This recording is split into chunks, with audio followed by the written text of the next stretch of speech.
গুজার বান্দা হও রে দুনিয়ায়, শুকর গুজার বান্দা হও রে দুনিয়ায়, যার কারণে নাজ-নিয়ামত বেড়ে যায়। প্রভুর শুকর আদায় যদি না করো, প্রভুর শুকর আদায় যদি না করো, কঠিন আযাব হইবে তোমার রোজ হাসর। এ মুসলমান যুবক, মুসলমান ভাই আমার, আল্লাহ পাক তাআলার দরবারে শুকর আদায় করতে হবে। শুকর গুজার বান্দা হয়ে যাও।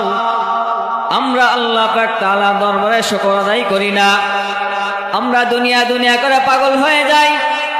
এইটা পাইলাম না, ওইটা পাইলাম না, এইটা বেলা ভালো হতো, ওইটা বেলা ভালো হতো, এমন কথা বলি না। না, এগুলো বলা যাইবে না। আল্লাহ পাক তাআলা তোমাকে নিয়ামত দিয়েছে, নিয়ামত অনুযায়ী আল্লাহ পাক তাআলার দরবারে শুকর আদায় করো। আল্লাহ পাক তাআলা কোরআনে কারীমের মধ্যে বলেন, লাইন শাকারতুম লাযীদান্নাকুম ওয়া লাইন কাফারতুম ইন্না আযাবি লাশাদীদ। আল্লাহ পাক তাআলা কোরআনের মধ্যে বলেন, যে ব্যক্তি আমার নিয়ামত পাইলো, নিয়ামত পাওয়ার পরে যে ব্যক্তি আমার শুকরিয়া আদায় করবে, আমি আল্লাহ তার নিয়ামতকে বাড়াই দিব। সুবহানাল্লাহ। আল্লাহ পাক তাআলা আরো বলেন, যে ব্যক্তি আমার নিয়ামত পাইলো, যে ব্যক্তি আমার নিয়ামত পাইলো, নিয়ামত ভক্ষণ করলো, কিন্তু আমার শুকর আদায় করলো না, আমি আল্লাহ তার নিয়ামতকে ছিনাই নিব। এরে মুসলমান যুবক, আমরা শুকর আদায় করি না আল্লাহ পাক তাআলার দরবারে।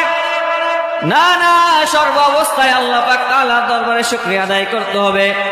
আল্লাহর পয়গম্বর বলেন, কিয়ামতের দিন মুসিবতের সময়, কিয়ামতের দিন মুসিবতের সময় যখন সূর্য একেবারে মাথার নিকটে চলে আসবে, গুনাহগার বেনামাজিরা ছুটাছুটি করবে, নাফসি নাফসি করবে, এই জমিন আর জমিন থাকবে না, জমিন একেবারে তামা হয়ে যাবে। গুনাহগার বেনামাজিরা ছুটাছুটি করবে, মাথার মগজগুলো ভাতের মারের মতো ফুটতে শুরু হয়ে যাবে। এই সময়, কঠিন মুসিবতের সময়, আল্লাহ পাক